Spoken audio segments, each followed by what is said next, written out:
ओम नमो सिद्धाय मंत्र में शक्तियाँ ही शक्तियाँ। ओम ओम अकार अकार मकार, मतलब कि ब्रह्मा विष्णु शंकर पैदा करने वाली शक्ति, पालन करने वाली शक्ति या रक्षा करने वाली शक्ति और प्रलय करने वाली शक्ति। नमः मतलब नमन।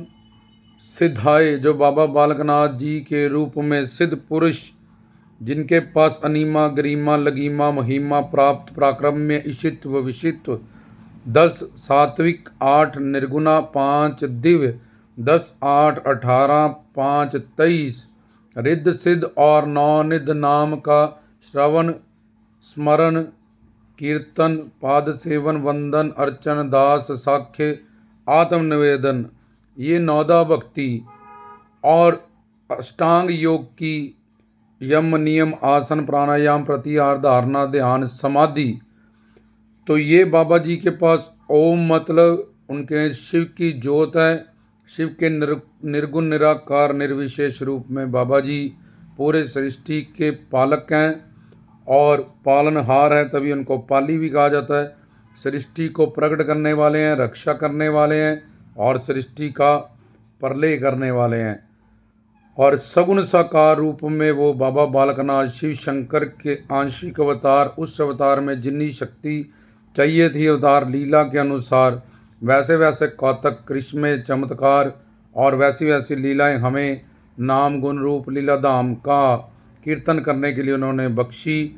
वही शिव जिनके लिए रावण ने 10 सिर काट दिए, माँ पार्वती ने इतनी कड़ी तपस्या की, राक्षसों ने भी हरणाकशपु हरणाक्ष जैसे बड़े बड़े भस्मासुर जैसे हजारों वर्ष की तपस्या करके शिव को प्रसन्न किया, अपने शीश तक काट दिए, खाना पीना भी छोड़ दिया। तब हजारों सालों बाद कहीं जाके शिव प्रसन्न हुए। वही शिव बाबा बालकनाथ के रूप में वात्सल्य भाव में बड़ी जल्दी खुश होने वाले अवतार और बालक स्वरूप में वात्सल्य भाव में अवतरित बार ब्रह्मचारी स्वरूप में कलयुग में अवतार लेके सृष्टि का कल्याण, श्रद्धालुओं का ज्ञान, प्रेमियों का ज्ञान, अपने चेला चेलियों का ज्ञान करने के लिए अवतरित हुए। अपनी अवतार लीला को महारत्नों की जो 12 साल के लिए उनके पुत्र बन के आए, कर्म कमाया, अपनी अवतार लीला में किस तरह से अवतार धारण करना, उसी तरह से बाबा जी ने अपनी अवतार लीला को गढ़ा, फिर आके अवतार धारण किया। तो ओम नमो सिद्धाय परम चरम सीमाओं से भक्ति शक्ति करुणा दया से शिव शक्ति से भरा हुआ ये कलयुग में अवतरित शिव शंकर के स्वरूप बाबा बालकनाथ जी के जल्दी प्रसन्न होने वाले बालक स्वरूप अवतार के लिए बहुत ही बड़ा शक्तिशाली रहमत वाला, झोलियाँ भरने वाला। तो ओम मतलब ब्रह्मा है, विष्णु और शिव, शिव शंकर या महेश, ये तीनों शक्तियाँ बाबा बालकनाथ जी के रूप में ओम नमः सिद्धाय रिद्धियाँ सिद्धियाँ निधियाँ प्लस शिव शक्ति के अधीन सब सारी शक्तियाँ, सत्य चित आनंद सत्यम शिवम सुंदरम स्वरूप शिव बाबा बालकनाथ जी के रूपांशिक अवतार अवतरित हुए। और शिव भक्ति कलयुग की प्रधान भक्ति होती है।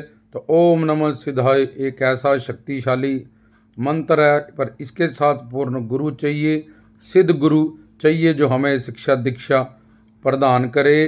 तो ओम नमः सिद्धाय मंत्र में सारी शक्तियाँ इस सिद्ध शब्द में ही, कि जिस काम को भी बाबा जी का नाम लेके हम और पूर्ण गुरु शिव भक्ति गुरु भक्ति एक बराबर साथ लेके करें, जिस काम को भी हम हाथ डालते हैं फिर वो सारे काम हमारे सिद्ध हो जाते हैं, बिगड़े काम बन जाते हैं, नामुमकिन मुमकिन हो जाते हैं, असमर्थ समर्थ होने लगते हैं।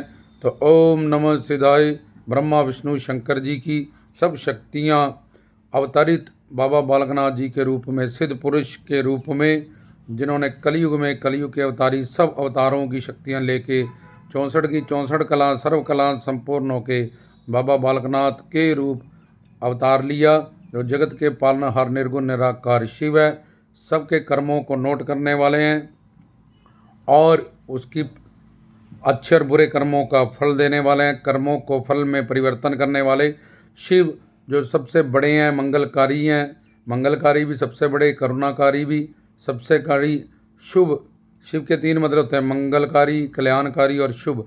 तो सबसे बड़े कल्याणकारी, सबसे करे मंगलकारी, सबसे बड़े शुभ। तो इसलिए शिव परब्रह्म है, जिनमें सारी सृष्टि समाती है, प्रकट होती है और उसकी रक्षा करते हैं और फिर उसका प्रलय करते हैं। इन तीनों कामों को, जो तीनों शक्तियों को आ ओ म कहते हैं, प्रणव शब्द कहते हैं। तो बाबा जी सृष्टि के पालनहार पाली भी हैं और रत्नों के भी अवतार लीला में पाली बने हैं, पुत्र बने हैं।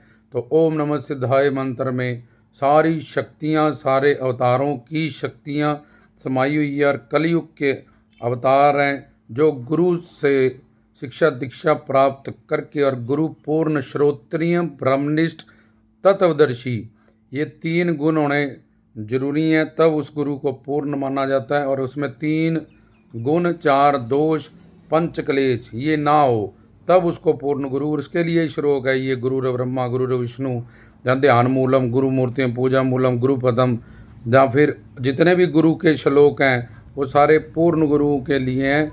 इसलिए पूर्ण गुरु का लड़ पकड़ के शिव के स्वरूप, शिव भक्ति, पूर्ण गुरु की भक्ति एक बराबर, जहाँ गुरु की भक्ति शिव के रूप में, जहाँ शिव के बराबर गुरु, शिव से बड़े गुरु, जहाँ दोनों की एक बराबर भक्ति, पूर्ण गुरु जो सिद्ध पुरुष के रूप में बाबा जी हमें मिलते हैं। उनकी बताई गई साधना भक्ति, भाव भक्ति, फिर प्रेमा भक्ति तक हम पहुँचते हैं, क्योंकि उनकी बताई गई भक्ति स्वरूपा सिद्ध भक्ति है। जैसे माँ पार्वती जी को जो नारद जी ने भक्ति बताई शिव भक्ति, उसके अंतर्गत शिव का दर्शन हुआ। रावण के भी गुरु थे शुक्राचार्य, उनकी बताई गई भक्ति, मानव दानव देवता सबके पास गुरु होते हैं। तो जो स्वरूपा सिद्ध भक्ति करते हैं, ना कि कर्म कांड करते हैं, ना कि साधना भक्ति, उनके लिए ये मंत्र सबसे ज़्यादा भव्य, शक्तिशाली, दिव्य और अलौकिक है। जो सर्वगुणा संपन्न और संपूर्ण और समर्थ होके कुछ भी नामुमकिन को मुमकिन कर सकता है, वो सांचे दरबार की जय।